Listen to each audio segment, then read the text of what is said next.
Hi friends, welcome to my channel. ఈ వీడియోలో అయితే విజయవాడ ప్రయాణం ఎలా జరిగిందో చూద్దాం రండి.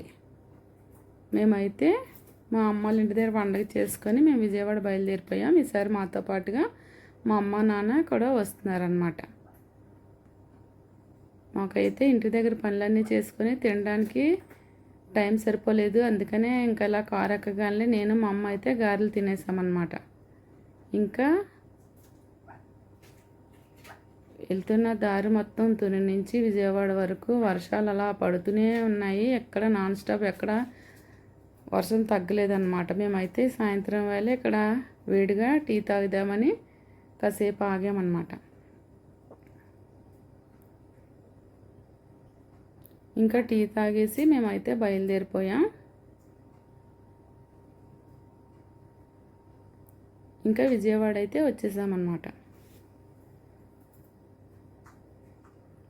ఇంకా మేము రాబోతుకి నైట్ 9 అయిపోయింది. మేమైతే ఒక రూమ్ తీసుకొని అక్కడే ఇంటి దగ్గర నుంచి ఫుడ్ పట్టుకొని వెళ్ళిపోయాము. ఆ ఫుడ్ అక్కడే భోంచేసాం.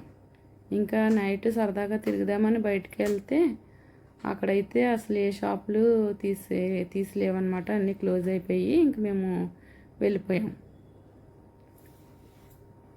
ఇంకా మార్నింగే బేగ లేచిపోయి స్నానాలు చేసి రెడీ అయిపోయామన్నమాట.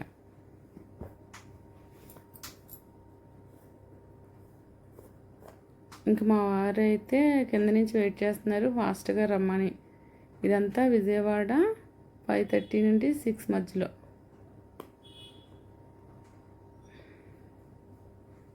మేమైతే ఇంకా గుడికి బయలుదేరిపోతున్నాం అన్నమాట. ఈ ఓంకారం చూస్తే ఎంత మనసు ప్రశాంతంగా ఉంటుంది. నైట్ టైం అయితే చాలా బాగుంటుంది. ఇంకా అమ్మని చూసినట్టే అనిపిస్తుంది.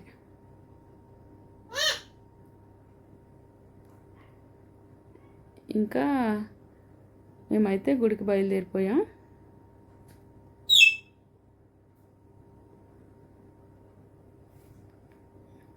నేను కొబ్బరికాయ అరటిపళ్ళు కొనడానికి వెళ్తున్నాను అనమాట.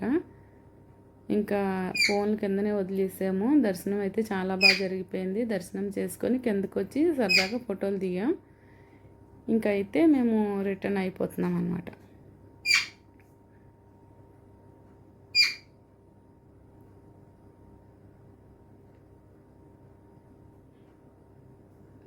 చాలా బాగా దర్శనం అయితే అయ్యింది.